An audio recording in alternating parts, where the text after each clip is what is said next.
American പ്രകോപനങ്ങൾക്കും ഉപരോധങ്ങൾക്കും മുന്നിൽ ഒരു inch പോലും പിന്നോട്ടില്ലെന്ന് പ്രഖ്യാപിച്ച് അമേരിക്കൻ ഭരണകൂടത്തിന്റെ ഉറക്കം കെടുത്തുകയാണ് ഇറാൻ. നവംബറിൽ നടക്കാനിരിക്കുന്ന അമേരിക്കൻ ഇടക്കാല തെരഞ്ഞെടുപ്പിൽ ട്രംപിന്റെ രാഷ്ട്രീയ ഭാവി തന്നെ നിർണ്ണയിക്കാൻ പോകുന്ന കടുത്ത സമ്മർദ്ദ തന്ത്രങ്ങളാണ് ഇറാൻ പുറത്തെടുത്തിരിക്കുന്നത്.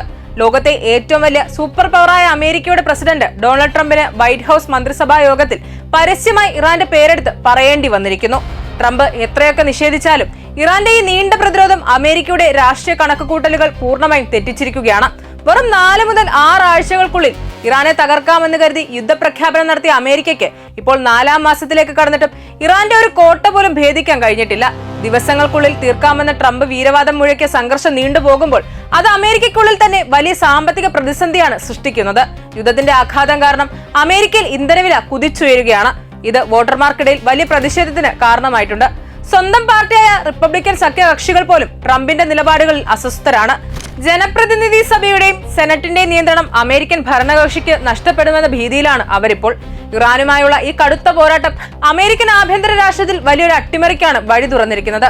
വഞ്ചനാക്കുറ്റ ആരോപണങ്ങൾ നേരിടുന്ന കെൻ പാക്സ്റ്റനെ നിലവിൽ റിപ്പബ്ലിക്കൻ സെനറ്റർ ജോൺ കോർണിന് പകരം പിന്തുണയ്ക്കാൻ ട്രംപ് നിർബന്ധിതനായി.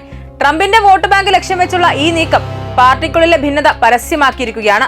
ടെക്സസ് പ്രൈമറിയിൽ പാക്സ്റ്റൺ വിജയിച്ചതിനെ ഇടക്കാല തെരഞ്ഞെടുപ്പിന്റെ മുന്നോടിയായി ട്രംപ് ഉയർത്തി കാണിക്കുമ്പോൾ കടുത്ത റിപ്പബ്ലിക്കൻ കോട്ടകളിൽ പോലും ഡെമോക്രാറ്റുകൾ പിടിമുറുക്കാനുള്ള ശക്തമായ അന്തരീക്ഷമാണ് ഇറാന്റെ നീക്കങ്ങൾ സൃഷ്ടിച്ച സാമ്പത്തിക പ്രതിസന്ധിയിലൂടെ ഉണ്ടായിരിക്കുന്നത്.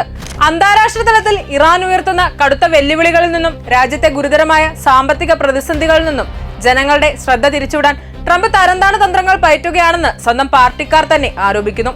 വൈറ്റ് ഹൌസ് ബോൾറൂം നവീകരണം, റിഫ്ലക്റ്റിംഗ് പൂളിന്റെ പുനരുദ്ധാരണം, വാഷിംഗ്ടണിലെ ഭീമൻ കമാനത്തിനായുള്ള പദ്ധതികൾ തുടങ്ങിയ നിർമ്മാണ പദ്ധതികളെക്കുറിച്ചാണ് ട്രംപ് ഇപ്പോൾ പൊതുവേദികളിൽ വാതോരാതെ സംസാരിക്കുന്നത്. യഥാർത്ഥ യുദ്ധമുഖത്തെ പരാജയങ്ങളിൽ നിന്നും ഇന്ധന വിലക്കയറ്റത്തിൽ നിന്നും അമേരിക്കൻ ജനതയുടെ കണ്ണ് വെട്ടിക്കാനാണ് ഈ ആഡംബര പദ്ധതികൾ ട്രംപ് ആയുധമാക്കുന്നത്. അമേരിക്കൻ സാമ്രാജ്യത്വത്തിന്റെ ഭീഷണികൾക്ക് മുന്നിൽ ഒത്തുതീർപ്പുകൾക്ക് വഴങ്ങാത്ത ഇറാന്റെ ധീരമായ നിലപാടുകൾ ലോകരാഷ്ട്രീയത്തിന്റെ ഭൂപടം തന്നെ മാറ്റിയെഴുതുകയാണ്. വൈറ്റ് ഹൌസിലെ അധികാര കസേരകളെ പോലും ഉരയ്ക്കാൻ പോകുന്ന ഈ അന്താരാഷ്ട്ര രാഷ്ട്രീയ പോരാട്ടം വരും ദിവസങ്ങളിൽ അമേരിക്കൻ തെരഞ്ഞെടുപ്പിനെ എങ്ങനെ ബാധിക്കുമെന്ന് ലോകം ഉറ്റുനോക്കുകയാണ്.